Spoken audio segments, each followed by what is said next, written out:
올해 정말 갑절의 복을 받는 귀한 한 해가 되시길 예수님의 이름으로 축원드립니다.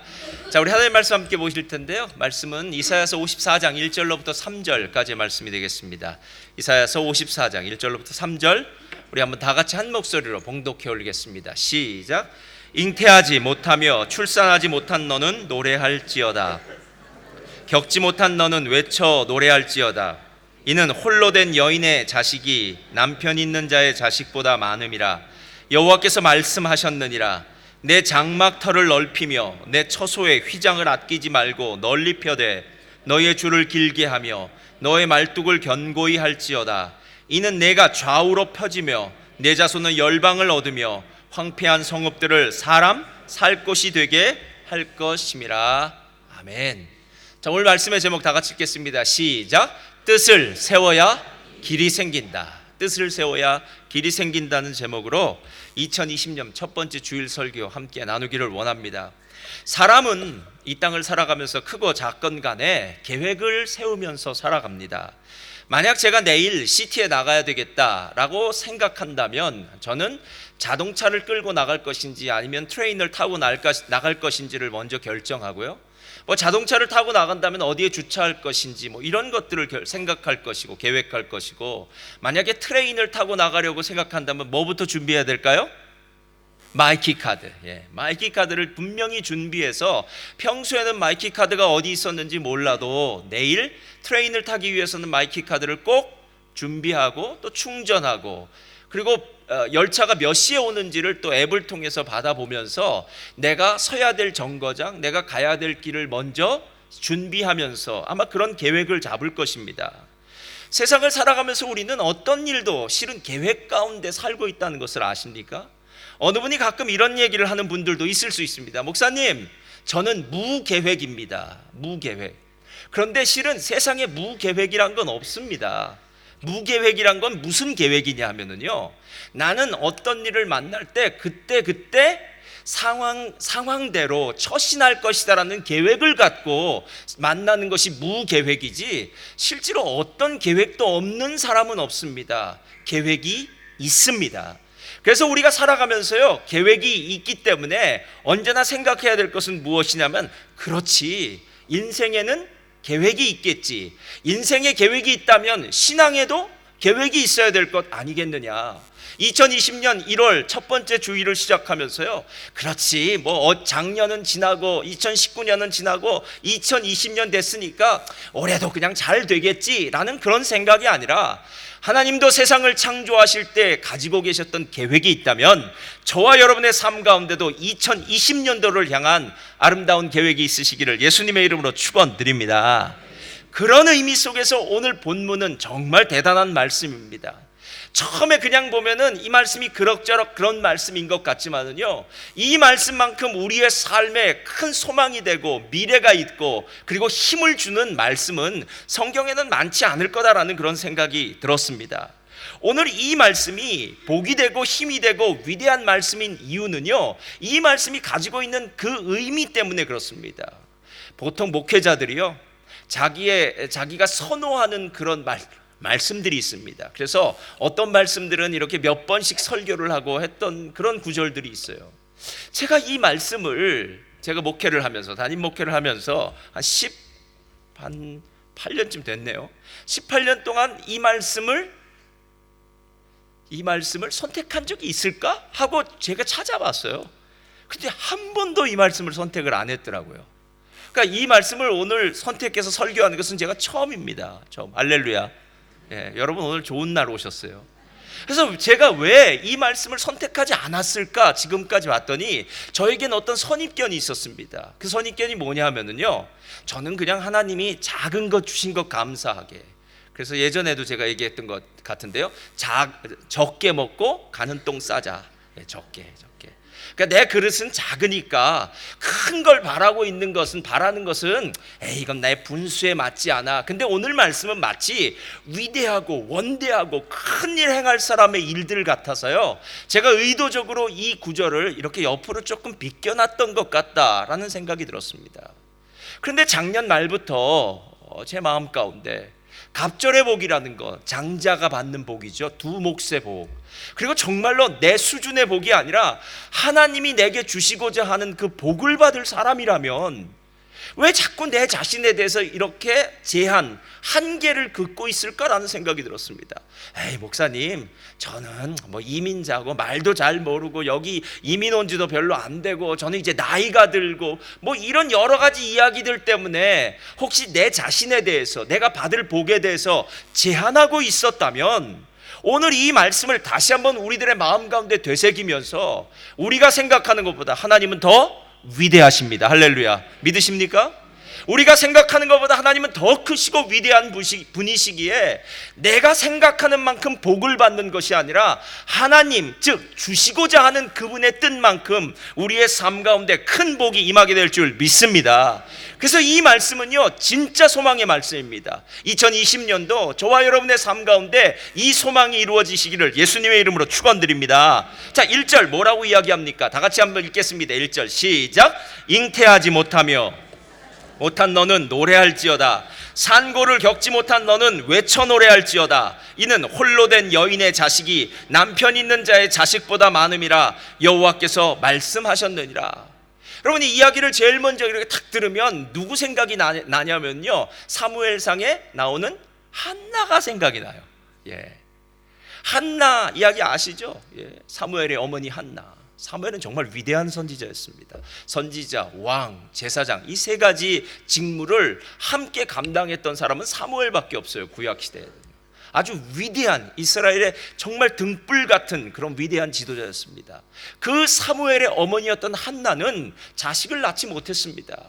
지금이야 자식을 낳던 안 낳던, 결혼을 하건 안 하건 별로 그것이 옛날만큼 그렇게 중요한 일은 아니지만 그 당시에는 결혼을 하는 문제도 중요했을지 몰라도 자식, 특별히 후사가 있는 아들을 낳는 문제는 이건 생사의 문제였습니다. 왜냐하면 그 당시에는 사회보장제도가 없었기 때문에 아들이 있어야 농사를 할 수 있고 여러 가지 일들을 감당할 수 있기 때문에 자신의 미래, 소셜 시큐리티죠. 사회 노후를 보장할 수 있는 일은 자식을 낳는 일밖에 없어요. 우리 가문에도 자식이 없으면 그것은 복이 아닙니다. 그런데 이 한나는 대적자인 분인나가 계속해서 괴롭힙니다. 어떻게 된 것이 대적자인 분인나는 풍덩풍덩 아이도 잘 낳는데 한나는 정말 열심히 노력하고 기도하는데도 아이를 낳지 않습니다. 어느 날 한나가 하나님의 성막에 가서 기도를 합니다. 어찌나 간절히 기도하던지 그 당시에 있었던 대제사장 엘리가 이 한나의 모습을 보니까 야, 저 술 취한 여자처럼, 미친 여자처럼 기도하는 거예요. 그래서 그 여자에게 다가가서, 한나에게 다가가서 말합니다. 당신 술부터 끊고 와서 기도하십시오. 지금 술 마시고 와서 성전에서 무슨 난장을 피우는 겁니까? 라고 이야기할 정도로 그녀는 정말 간절하게 기도합니다. 그때 그녀가 이야기합니다. 저는 술을 마시지 않았습니다. 내 안에 자녀가 없는 것이 하도 속에 안타까워서 답답해서 하나님 앞에 이렇게 기도를 드린다고 이야기합니다. 그때 엘리 제사장이 평안히 가라는 그 이야기를 듣고 가서 낳은 아들이 사무엘이고요, 그 사무엘을 처음 아들을 낳으면 하나님께 드리겠다고 이야기한 것처럼 하나님께 드렸던 그 사건, 여러분 기억나지 않습니까? 세상에는 여러 가지 일들이 우리의 삶 가운데는요, 비교의 대상이 되어서 우리를 힘들게 하는 그런 일들이 있을 수 있습니다. 우리는 가끔 다른 사람들과 나의 생김새를 가지고 비교를 할 수도 있고요, 덜 가지고 더 가진 것에 대해서 비교할 수 있고요, 더 배우고 덜 배운 것에 대해서 비교할 수도 있고요, 좋은 직장, 별로 아닌 직장, 돈을 더 많이 벌고 덜 벌고, 여러분 우리는 살아가면서 많은 것들을 비교하면서 왜 내 자신은 이렇게 힘들지, 어렵지, 초라하지 라고 생각하면서 자기 자신에 대해서 비관하면서 사는 사람들이 있습니다. 혹시 이 가운데 내 삶은 왜 이렇게 힘들지, 어렵지라고 비관하시는 분이 있습니까? 그렇다면 오늘 이야기하고 있는 잉태하지 못하며 출산하지 못하며 산고를 겪어보지 못한 이 여인, 심지어는 이제 홀로 된 여인이기 때문에 더 이상 남편도 없기에 후사, 자식이 생길 만한 기회나 소망은 완전히 단절되어 버린, 그러니까 이제 소망이 없는 사람, 이 사람을 향해서 하나님이 도대체 뭐라고 이야기하는지를 한번 들어보라는 거예요. 뭐라고 이야기합니까? 잉태하지 못하며 출산하지 못한 너는 노래할지어다. 할렐루야. 산고를 겪지 못한 너는 외쳐 노래할지어다. 야, 세상에 지금 내 인생이 너무나 힘들고 어렵고 왜 내 인생은 이토록 고통 가운데만 있을까? 나는 왜 이렇게 밑바닥을 치는 인생을 살까라고 생각하는 그 처절한 비참함 가운데 사는 그 여인을 향해서 성경이 이야기합니다. 노래하라 라고 얘기하는 거예요. 이건 찬양하라는 얘기죠. 여러분, 성경에는 찬양을 부르는 경우는 두 가지 경우에 있어요. 하나는 하나님의 성품이 느껴질 때 찬양하는 거예요. 그러니까 주님의 사랑이 느껴질 때, 주님의 은혜가 느껴질 때, 주님의 위대하심이 느껴질 때, 주님의 높고 위대하심을 내 영혼이 찬양하리. 그러니까 주님의 성품이 내게 느껴질 때는 우리는 찬양이 나와요. 근데 그때만 나오는 것이 아니라 주님이 나를 향해서 위대한 일들을 행하셨을 때 우리는 찬양을 해요. 그래서 출애굽기 15장을 보면은 이스라엘 백성들이 출애굽한 후에 홍해를 마른 땅처럼 건너고 그 홍해물에 이 애굽의 모든 병거와 군대가 수장되었을 때 그들은 하나님을 향해서 찬양을 드립니다. 여러분, 찬양이라는 것은요, 뭔가 내 상황이 달라져야 돼요.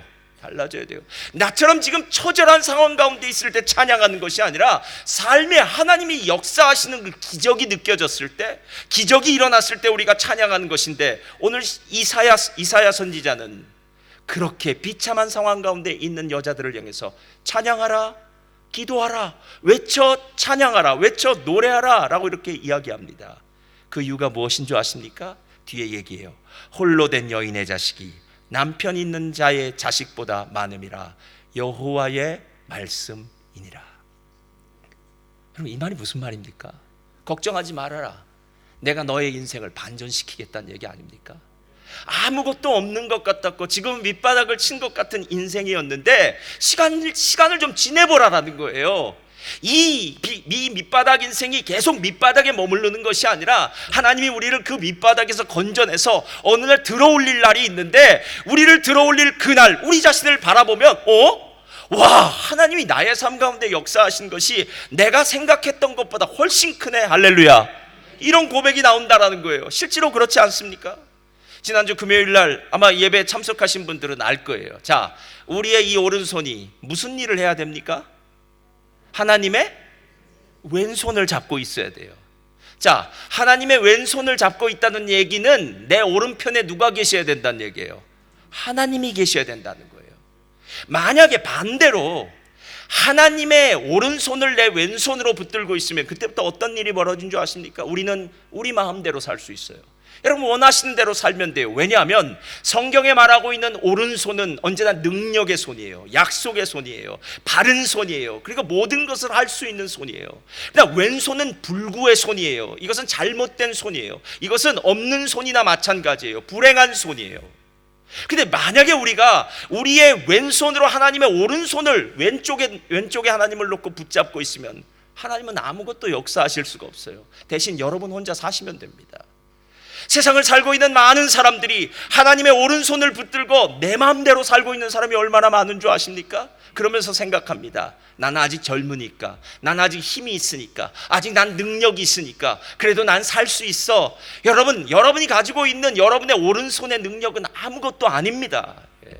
그러나 만약에 여러분의 오른손이 하나님의 왼손을 붙들고 있으면 그때부터 하나님의 능력의 오른손이 우리의 삶을 상상을 초월하는 놀라운 능력으로 우리를 이끌어 주실 줄 믿습니다.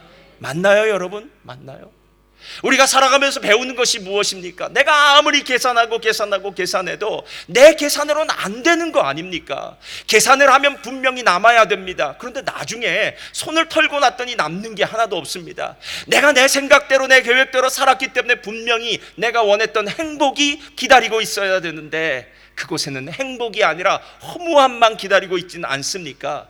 인생을 살아가면서 헛되고 헛되다라는 말은 솔로몬만의 이야기가 아닙니다. 이 땅을 살았던 많은 사람들이 했던 말이 다 똑같습니다. 야, 인생 별것 아니네, 헛되네, 내가 수십 년을 최고의 열심으로 살았지만 내 손에 주어진 건 아무것도 없구나, 내가 이렇게 헛된 줄 알았다면 내가 그렇게 살지는 않았을 텐데. 여러분, 그런 이야기를 하는 사람들 제가 주변에 참 많이 만나보았습니다. 여러분, 성경 우리에게 뭐라고 얘기한 줄 아십니까? 하나님이 만약에 오른손을 움직이기 시작할 때는 이사야서 43장 19절에 뭐라고 얘기하냐면요, 내가 새 일을 행하리니, 내가 새 일을 행하리니 광야에 길을 낼 것이고 사막에 강을 낼 것이다 라고 얘기해요. 여러분, 광야가 왜 광야냐 하면은, 광야는 사람이 살 수 없는 곳이라서 광야입니다. 사람이 살 수 없다는 것은 길이 없다는 거예요. 사람이 살기 때문에 계속 다니는 길이 생기는 거 아닙니까? 그런데 하나님은 사람이 살 수 없었던 광야에 길을 내십니다. 사막이 사막인 이유는요, 물이 없기 때문입니다. 그런데 하나님 말씀하십니다. 사막에 내가 강을 내겠다. 강이 있다는 것은 생명이 있다는 것이고, 생명이 있다는 것은 숲이 있다는 것이고, 곡식을 키울 수 있는 토지가 있다는 것이고, 그렇다면 죽음이 면하여 생명이 있는 역사, 이건 하나님이 하시는 일 아니겠느냐라는 거예요. 여러분, 우리가 하나님을 믿으면서요, 매번 저는 이걸 쓸 부정의 3종 세트라고요. 부정의 3종 세트. 이 부정의 3종 세트를 꼭 우리의 입에 달고 있다는 거 아십니까? 부정의 3종 세트는 이거예요. 안 된다, 못한다, 없다. 그럼 우리의 입에 그게 아주 달려 있어요. 목사님, 안 됩니다. 그 일 아무리 계획하셔도 안 됩니다. 목사님 이민사에 잘 몰라서 하시는 말 같은데요, 안 됩니다. 이렇게 얘기해요. 목사님, 그거 못합니다. 우리 교회는 이거밖에 안 되니까 못합니다 라고 얘기해요. 목사님, 그 일 하기엔 내가 이런 거 없습니다 라고 얘기해요. 안 된다, 못한다, 없다라는 말, 혹시 여러분들 입 가운데, 여러분들 마음 가운데 지배하고 있는 사상은 아닙니까? 예. 무엇이 여러분들을 지금 지배하고 있습니까? 나는 안 됩니다, 못합니다, 그리고 없습니다. 이건 내 팩트입니다. 내 실존이에요. 그러나 나보러 하라는 일 아니지 않습니까? 언제 우리가 주의 일을 내 힘으로 하는 겁니까? 여러분, 하나님의 일은 내 힘으로 하는 것이 아니라 하나님이 주신 은혜대로 하는 일 아닙니까? 성령이 각 사람에게 은사를 베풀어 주셔서 공동체를 위해서 시키는 일을 하는 거 아닙니까? 그럼에도 불구하고 우리의 입술에는요, 얼마나 안 된다, 못한다, 없다라는 일이 많은지 몰라요. 여러분, 오늘 54장 1절에 이 비참한 상황, 잉태하지 못하고 출산하지 못하고 산고를 겪어보지 못하고 이젠 홀로 된 여자라서 더 이상 남편도 없기에 자식을 낳을 거라는 소망도 없던 이 여자를 향해서 뭐라고 이야기합니까? 걱정 말아라. 홀로 되었다고, 잉태치 못한다고, 출산하지 못한다고, 걱정 말아라. 너에게 있는 그 자손이 남편 있고 자손 있다고 얘기하는 사람들보다 훨씬 더 많으니라. 할렐루야. 그리고 난 다음에 하나님이 다시 한번 도장을 찍으신 말씀이 무엇인 줄 아십니까? 여호와께서 말씀하셨느니라, 이렇게 얘기하는 거예요. Because God says so. 하나님이 말씀하셨는데 우리가 왜 자꾸 아니라고 이야기하고 있습니까? 우리는 많은 순간이요, 하나님도 내 마음대로 움직이고 싶어요. 하나님이 이민 생활을 잘 몰라서 그런데 그건 안 됩니다. 하나님이 호주 생활은 잘 몰라서 그런데 그건 안 됩니다. 하나님이 제가 하고 있는 우리 교회는 또 PSA 많으시니까 하나님은 PSA 안 해보셔서 잘 모르는데 안 됩니다. 하나님 잘 못합니다. 하나님 타일 안 해보셔서 그러는 것 같은데 타일하는 사람들 힘듭니다. 하나님 이 일 안 해보셔서 그러는 것 같은데 하나님 모릅니다. 안 됩니다라는 얘기요. 여러분, 하나님이 언제 모르시는 일이 있습니까? 언제 모르시는 일? 하나님이 언제 못하시는 일이 있습니까? 평생 업으로 잔뼈가 굵은 그 베드로는요, 밤새 그물을 던져도 한 마리도 고기를 낚지 못했습니다. 그러나 예수님은 깊은 곳에 그물을 던지라, 그 한마디로 그물이 찢어지게 만들 수 있는 분이십니다. 할렐루야. 여러분, 하나님의 말씀이요, 하나님의 말씀이요. 실제로 우리에게 있어서 가장 큰 문제는 무엇인 줄 아십니까? 내 마음에 각인되어진, 새겨진 그 말씀이 없는 거예요. 그러니까 방향이 어딘지 모르겠는 거죠. 어디로 가야 될지, 무엇을 해야 될지. 왜? 말씀이 없으니까요. 어떤 말씀이 나의 삶에 레마가 되어서, 나의 삶에 각인되어서 내가 따라가야 될 말씀이 있어야 되는데 말씀이 없는 거예요. 꽂혀진 깃대가 없어요. 근데 여러분, 그 다음 절 아십니까? 2절, 3절 한번 펴주세요. 다 같이 읽겠습니다. 시작. 내 장막터를 넓히며 휘장을 아끼지 말며 널리 펴되 너의 줄을 길게 하며 너의 말뚝을 견고히 할지어다. 이는 내가 좌우로 퍼지며 내 자손은 열방을 얻으며 황폐한 성읍들을. 자, 여러분, 이 이야기를 한번 1절하고 이제 연결시켜서 보세요. 하나님 뭐라고 얘기하시면 이렇게 얘기해요. 자, 잉태치 못하고 줄 쌓지 못한 여자들이여 걱정하지 마라. 너에게 자손이 많아질 것이다 라고 얘기해요. 그렇죠? 많아질 것이다. 얼마나 많아질 것이냐? 오늘 2절 보니까 야, 지금부터 준비해라 라는 거예요. 나는 지금 현재 자식이 많지 않아요. 나는 현재 그렇게 하나님이 주신 복을 누리지 못해요. 그런데 하나님 뭐라고 말씀하시냐면 너 내가 말했지? 하나님 내가 너에게 줄 거야 라고 이야기하면서 곧바로 하나님은 뭐라고 얘기하시냐면 내 장막터를 넓혀라 라는 거예요. 여러분, 예전에 여의도 순복음교회가 뭐 대조동 시절, 마포 시절, 그 다음에 여의도 시절 이렇게 나누고 그래요. 근데 처음에 여의도로 그 모래섬이었던 여의도로 간다고 했을 때 그때 서울시에서 이제 어떤 뭐 고위 공직자가 은혜를 받아서요. 그 엄마가 은혜를 받았다고요. 고위 공직자의 어머니가 은혜를 받아서 고위 공직자가 그 모래섬, 황량한 섬이었어요. 70년대는. 그 황량한 모래섬 여의도에 땅을 주겠다고 그러니까 교회를 만들라고. 와, 3,000평. 그때 더 달라고 그랬어야 되는데 그것도 크게 보였답니다. 지금 생각하면 말도 안 되죠. 예. 한국의 월스트리트처럼 증권가가 몰려있는 정말 황금싸라기 같은 그 땅, 야, 그때 진짜 더 달라고만 했어도 더 커졌을 텐데. 여러분, 우리 인생 가운데 하나님의 스케일을 모르고 있다면요, 우리는 매번 나의 상황과 처지만 생각하면서 그 처지와 상황 속에서요 계속해서 다람쥐 쳇바퀴 돌듯 사는 거예요. 나는 지금 돈이 요만큼 갖고 있으니까 요만큼 갖고 있으면 요렇게 살아야 되고 요렇게 일해야 되고 요렇게 살아야지. 여러분, 그렇게 살아서요 결론이요 무엇입니까? 예.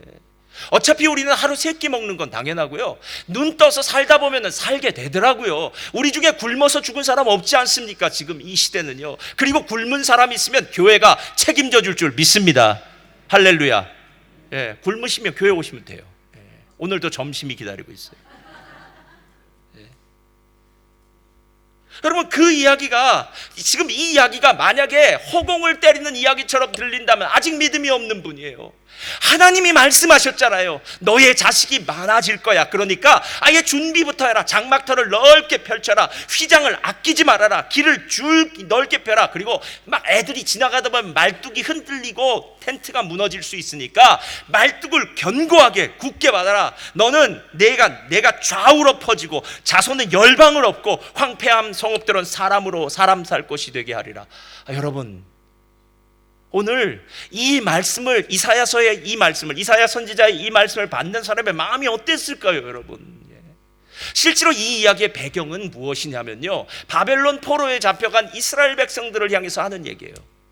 여러분, 포로 생활 우린 다 안 해봤죠. 노예 생활 안 해봤죠. 포로나 노예 생활이 얼마나 비참한지 우리는 잘 모릅니다. 그러나 포로나 노예는요 자기 주권이 없는 삶이에요. 주인이 죽으라면 죽어야 되는 사람입니다. 그냥 주인에 의해서 움직여지는 자요. 미래요? 어디 미래가 있습니까, 여러분? 가족이요? 다 주인의 소유물인데 무슨 가족이 있습니까? 내 꿈이요? 여러분, 노예에게, 포로된 자에게 무슨 꿈이 있습니까? 그런 거 없습니다, 여러분. 지금 포로되어서 한치 앞에 미래도 바라볼 수 없는 그 사람들을 향해서 아니다. 너는 끝이라고 생각하지만 내가 너의 끝을 새로운 시작으로 만들어주겠다. 할렐루야. 이거 아닙니까, 여러분? 이거요. 새로운 시작으로 만들어주겠다는 거예요. 실제로 오늘 우리가 2020년도 주여 갑절의 복을 주소서란 이 이야기는요, 어떤 분들은 저한테 얘기해요.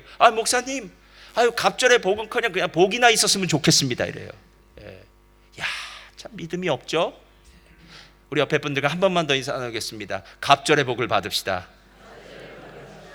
여러분, 갑절의 복은요 하나님의 수준의 복이에요. 하나님의 수준의 복이요. 내가 열심으로 하나님 앞에 살아갈 때 하나님이 주시는 복인데, 내가 상상을 초월하는 하나님의 능력, 그 위대하심, 전능하심, 온 우주를 다스리시는 하나님이 주실 수 있는 복이기에 내가 그 복에 대해서 왈가왈부하지 말라라는 거예요. 나는 어때도 상관없습니다. 그러나 나와 함께 계신 하나님은 온 우주보다 크시고 전능하신 하나님이신 줄 믿습니다. 그래서 그 하나님을 의지하는 거예요. 저는 이 부분을 보면서요, 오늘 2020년도를 시작하면서 아마 2가지로 여러분들에게 좀 도전을 드리고 싶어요. 첫 번째 뭐냐면요, 여러분의 인생 가운데 갑절의 복을 받으려면 말씀부터 받아야 돼요. 말씀부터 받아야 돼요. 오늘 1절이 그 얘기 아니에요. 잉태치 못하는 자여, 출산하지 못하는 자여, 홀로 된 여인이여, 너의 자손이 남편 있는 자의 자손보다 많을 것이다. 자녀가 많을 것이다. 여호와의 말씀이니라. 이것부터 받아야 돼요. 이것부터요. 제가 여러분 물어보겠습니다. 대답해 보세요. 피아노를 잘 치는 방법은요, 피아노를 많이 치는 겁니다. 맞나요? 공부를 잘하는 방법은요, 공부를 많이 하는 거예요. 여러분, 우리 또 골프 잘하시는 분들이죠. 골프를 잘 치려면요, 왜 아무 대답이 없지? 골프를 잘 치려면요, 골프를 많이 치면 됩니다. 제가 예전에 알고 있던 어느 목사님이 싱글인 목사님이 계세요. 와, 소리 나야 되는데. 싱글. 목사님이 싱글이에요. 목사님 싱글이세요. 나중에 당회에서 목사님 보러 좀 자제하라는 얘기도 하시더라고요. 근데 싱글인 이 목사님이 싱글을 유지하기 위해서는 하는 말이 있어요. 일주일에 2번 이상 필드에 나가야 된다는 거예요.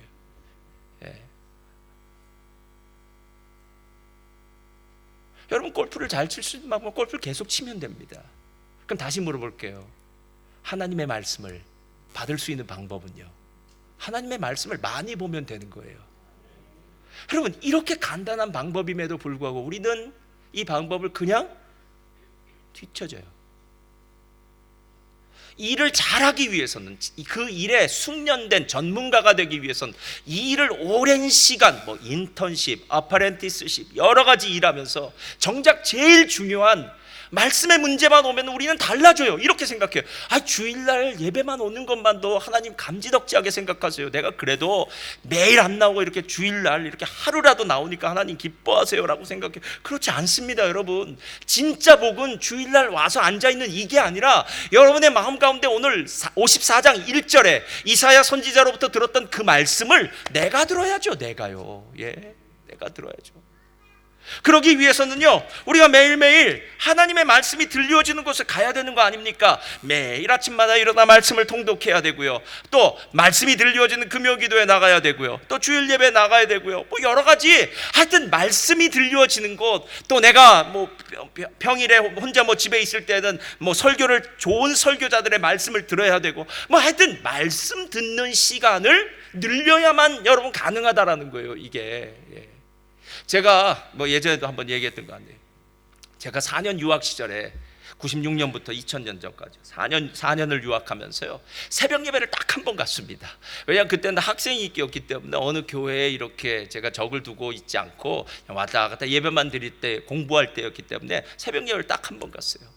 그날 또 잠이 일찍 깨었어요. 그래서 새벽에 일찍 깨서 그때 오늘은 꼭 한번 새벽 예배를 가야겠다. 왠지 그런 마음이 들 때에는 하나님이 주시고자 하는 말씀이 있을 것 같더라고요. 그래서 그래, 하나님이 내게 주실 말씀이 있지. 이제 내가 유학을 마쳐가고 있는데, 유학의 거의 끝 부분에 왔을 때였는데 하나님 내게 뭐라고 말씀하실 것 같다 생각했어요.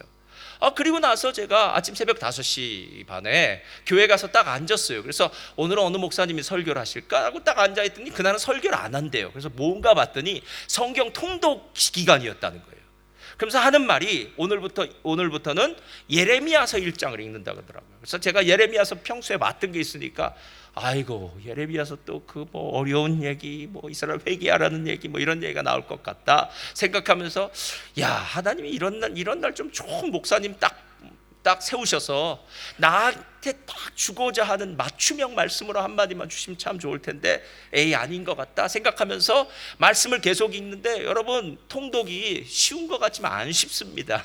그냥 계속 1장, 2장, 3장, 4장 읽어가는 게 안 쉬운데, 그날 딱 3장 15절을 읽는데 제 마음에 각인되더라고요. 3장 15절 다 같이 읽겠습니다. 시작. 내가 또 목자들을 너에게 주리니 그들이, 여러분, 이 말씀이 저에게 하나님께서 레마로 주시더라고요. 너의 사역은 지식과 명철로 사람들을 양육하는 사역이 되어라. 그때 제가 제 목회에 가장 모토가 되는 귀한 말씀을 받았습니다. 그래서 지식과 명철이라는 게 정말 중요해요. 여러분, 저라는 사람은 아무 사람도 아닙니다. 하나님이 누군가를 사용하실 땐 그저 마이크로 사용하실 뿐이에요. 그 사람이 잘났건 못났건 잘생겼건 못생겼건 돈이 있건 없건 뭐가 그리 중요합니까? 그 사람을 통해서 하나님의 말씀이 선포되어지고, 이 말씀이 성령께서 지금 우리들에게 하시는 말씀이다라고 생각하면 아멘 하고 받아들인 거 아닙니까, 여러분? 예. 여러분, 신앙의 현주소를 잘 찾으셔야 돼요. 제가 신방을 여러 군데 다니다 보면요, 이 나라는 여기가 거기 같고 거기가 여기 같아서 자리를 못 찾아요. 예. 그래서 정말 중요한 것은 번지수를 잘 찾아야 돼요. 번지수를요. 여러분의 신앙의 번지수 잘 찾아야 되는 거 아닙니까? 어느 길로 가시겠습니까? 어떤 길이 여러분의 목적지입니까? 예. 시드니로 가시겠습니까? 아들레이드로 가시겠습니까? 아니면 북쪽으로 다윈으로 가시겠습니까? 어느 길입니까, 여러분? 그 길에 대한 분명한 목적지는 아셔야 되는 거 아닙니까? 그래야만 하나님이 주신 그 목적지에 대한 말씀을 가지고 여러분의 삶을 하나씩 계획할 수 있을 것 아닙니까? 이게 바로 말씀을 받아야 되는 이유입니다. 만약 우리들 가운데 아직 말씀이 없다면요, 이것부터 기도하셔야 돼요. 하나님, 제게 말씀을 주시옵소서. 하나님, 제 인생을 변혁시킬 수 있는, 제 인생이 어둠 가운데, 흑암 가운데 있는 이 인생이 하나님의 빛을 만나서 빛으로 달려갈 수 있는 이 말씀을 허락하여 주시옵소서. 이게 1번이에요. 그리고 난 다음에 두 번째 뭔지 아십니까? 만약에 여러분의 마음 가운데 말씀이 느껴졌다면, 받았다면요, 그때부터는 2절과 3절을 하시면 됩니다. 내 장막터를 넓게 하고 휘장을 아끼지 않고 줄을 길게 하고 말뚝을 견고히 박으시기를 예수님의 이름으로 축원드립니다. 놀라운 사실은요, 처음에 하나님의 말씀이 딱 들어가기 시작하면 그 다음부터는 자동적으로 생각이 옮겨진다는 거 아십니까? 야, 내가 내년에는 선교를 해야지 라고, 하나님께서 나에게 내년에 올해는 선교를 하라고 말씀하셨어 라고 그 말씀이 내 마음에 들어오는 순간 내 모든 생각은 선교로 움직여지기 시작해요. 아니야, 올해는 하나님이 나에게 기도하라고 하셨어 라고 생각하면 내 마음속에는 제일 먼저, 그래, 내가 올해는 금요기도회를 하루라도 빠지지 않고 나와서 기도해야지, 내가 매일매일 시간을 놓고 정해놓고 기도해야지. 여러분, 우리라는 사람이 참 신기해요. 어떤 목적이 정해지면, 말씀의 표대가 정해지면요, 그 다음부터는요, 하나씩 우리의 삶이 그 말씀을 따라서 만들어져 간다는 거 아십니까? 우리 교회에도 설계를 하는 분이 계십니다. 건축을 설계하는 분들의 특징이 뭔지 아십니까? 건축을 설계하는 분들은요, 종이 위에 빌딩을 그려놓고 있는 거예요. 그런데 놀라운 사실은요, 그렇게 종이 위에 빌딩에 대해서 그려놓을 때 그분의 머릿속에는 이미 만들어지고 완성되어질 그 빌딩이 머릿속에 있다는 거 아십니까? 예? 그리고 신기한 것은요, 내가 이런 집을 만들어야지 라고 생각하고 펜을 들고 그림을 그리기 시작하면서, 지금 펜을 들지 컴퓨터로 할지는 잘 모르겠지만 펜을 들고 그림을 그리기 시작하면서요, 내 머릿속에 있었던 그 그림이 완성된 실체로 시작된다는 것을 아십니까? 그렇기 때문에 하나님의 사람은요, 말씀이 생겨야 되고요, 말씀이 있으면 그 다음부터는 움직이는 역사가 있음을 믿습니다. 예. 기독교 역사학자들은요, 사도 바울 이래로 복음에 대해서 가장 열심히 썼던, 헌신했던, 그러니까 열심히 특심이었던 사람을 뽑으라고 한다면 조지 휘필드를 선택합니다. 조지 휘필드는 18세기에 있었던 영국의 유명한 부흥사였습니다. 조지 휘필드는 요한 웨슬레와 함께요, 정말 쌍두마차를 이루어서 18세기 영국에, 그 당시엔 영국이 세계에서 최고의 나라였으니까요, 18세기 영국의 영적 각성을 이루었던 위대한 지도자였습니다. 이 조지 휘필드가 1737년 미국의 영국 식민지였던 조지아주로 선교를 떠나기 위해서 그는 배를 타게 됩니다. 그는 세 척의 배가 함께 선단을 이루어가는, 배니까요, 거기에는 군인들도 탔었고 장사치들도 탔었고 할 텐데, 그 배를 타고요 가면서 이렇게 하나님이 마음을 주셨겠죠. 그리고 결심을 합니다. 하나님, 제가 대서양을 횡단하는 동안, 그러니까 영국을 시작해서 미국에 도착하는 그 순간까지 내가 이 모든 사람들에게 복음을 증거하겠습니다. 이렇게 결단을 하게 됩니다. 그는 밤이면 아침과 저녁에 자기가 탄 배 가판 위로 올라가서요, 사람들이 보는 앞에서 기도를 하기 시작해요. 근데 사람들은 그 기도하는 조지 휘필드의 모습을 이렇게 보면서요, 아무도 주의를 기울이지 않습니다. 그저 기도하는 사람이려니 하고 생각합니다. 며칠이 지나면서 조지 필드는 이런 식으로 하면 안 되겠다 생각을 하고요. 그때 그가 방법을 바꾸는데 이제부터는 배 안에서 아픈 사람, 또 배를 탔으니까 멀미를 하는 사람, 또 개별적으로 여러 가지 어려움이 있는 사람들을 찾아가서 밥도 떠먹여 주면서 여러 가지 도움을 주면서 기도를 해주면서, 그리고 또 밤에는 선원들이, 또 군인들이 있었으니까요, 갑판에 나와서 군인들이나 선원들이나 이런 사람들에게 돌아다니면서 복음을 전해주기 시작해요. 그리고 난 다음에 그는 매일 아침이 되면은요, 갑판에 올라와서 성경을 읽기 시작합니다. 그랬더니 한두 사람이 그 성경을 읽는 것을 듣기 위해서 조지 필드 옆에 앉기 시작해요. 그렇게 며칠이 지나자 선장은 이 갑판 위에 벤치를 만들어줘야 되겠다 생각해서 조지 필드가 말씀을 전하고 사람들이 앉을 수 있는 벤치를 만들어줍니다. 그렇게 해서 사람이 모이기 시작하니까 조지 필드는 남자 선원들이죠, 군인들로 성가대를 조직하고, 할렐루야, 우리 성가대처럼 성가대를 조직하고 성경을 팔면서요 예배를 드리기 시작하는 거예요. 7주 후에 그 배를 탄 지 7주 후에 조지 필드가 이렇게 이야기합니다. 처음에는 비웃고 험한 말을 내뱉으며 욕하던 군인들이 많았는데 이제 그 군인들은 마치 어린아이들처럼 얌전하게 서서 신앙문답을 따라하고 있다. 그들 대부분은 매일 성경을 읽고 있으며, 우린 이걸 함께 붙이는 걸 좋아합니다. 매일 성경을 읽고 있으며 이제 일주일에 7일 매일 아침 저녁에 열리는 갑판 경건회에 모두 참석하고 있다. 그런데 일은 여기서 끝나지 않아요. 선장이 이런 결정을 내립니다. 조지 필드가 배 한 척에서만 말씀을 전하는 것은 안타깝다. 배 세 척을 함께 붙여라. 할렐루야.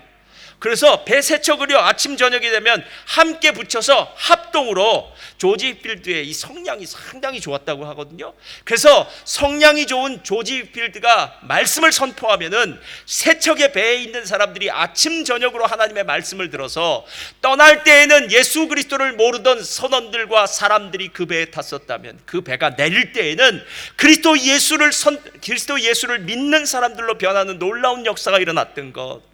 여러분, 이건 하나님의 말씀이 조지 필드 목사님의 마음 가운데 심기어져 있기 때문이 아니겠습니까?